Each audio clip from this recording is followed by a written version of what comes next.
আজ ধর্মনগর জেলা কার্যালয়ে একটি গুরুত্বপূর্ণ পদক্ষেপের সাক্ষী থাকলো association of service engineers of Tripura উত্তর ত্রিপুরা জেলা কমিটির পক্ষ থেকে জেলা শাসকের কাছে একটি ডেপুটেশন প্রদান করা হয়। এই ডেপুটেশন জমা দেওয়ার সময় অ্যাসোসিয়েশনের উচ্চপদস্থ কর্মকর্তারা উপস্থিত ছিলেন।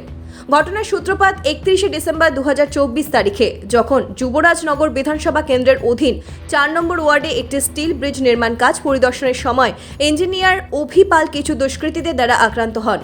ঘটনার পর ইঞ্জিনিয়ার অভিপাল ধর্মনগর আরক্ষা দপ্তরে 4 জনের নামে মামলা দায়ের করেন। অভিযুক্ত ব্যক্তিদের মধ্যে রয়েছেন আমির উদ্দিন, লংতরা বিবি, হাবিবা বেগম এবং সুবল দেবনাথ। জানা যায়, অভিযুক্তরা সকলেই ভারতীয় জনতা পার্টির সক্রিয় কর্মী। তবে এখনো পর্যন্ত পুলিশ অভিযুক্তদের গ্রেপ্তার করতে সক্ষম হয়নি। ইঞ্জিনিয়ারদের দাবি, রাজনৈতিক প্রভাবের কারণে পুলিশ সঠিকভাবে তাদের দায়িত্ব পালন করছে না। এই প্রসঙ্গে ইঞ্জিনিয়ারদের অভিযোগ, ধর্মনগর থানার পুলিশ অভিযুক্তদের বিরুদ্ধে কোনো কার্যকর পদক্ষেপ নিতে সাহস দেখাচ্ছে না। আজকে ডেপুটেশনের মাধ্যমে ইঞ্জিনিয়ার সার্ভিস অব ত্রিপুরার অ্যাসোসিয়েশন জেলা শাসকের কাছে অভিযুক্তদের দ্রুত গ্রেপ্তারের দাবি জানিয়েছেন।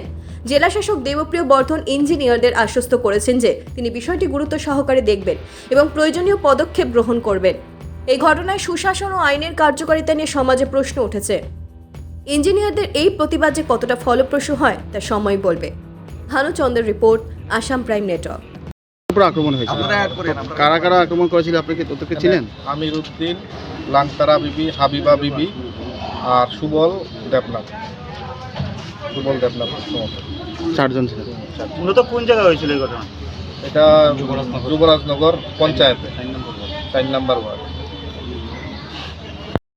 আমরা এখানে সবাই আছে, তারা আগামী দিনে আমরা সবাই একসঙ্গে থাকি এটার আমরা প্রতিহত করুন এই আশা। যেহেতু নাম দিয়ে মামলা করেছেন, আজকে 7-8 দিন হয়ে গেছে, কিন্তু এই জায়গাতে পুলিশের ভূমিকাটা কিরকম আপনার কি মনে হচ্ছে? না, পুলিশ তো চেষ্টা করতেছে, প্রশাসনের থেকে সমগ্র চেষ্টা হইতেছে, কিন্তু আসামিরা মানে তাদের গতিবিধিটা এখনো ট্রেসে আইতেছে না।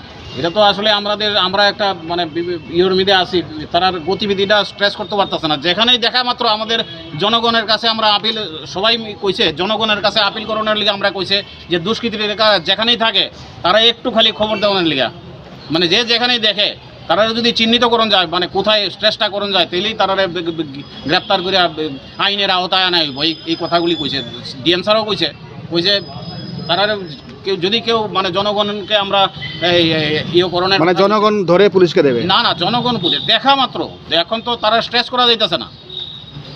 কতজনের নামে মামলা হয়েছিল?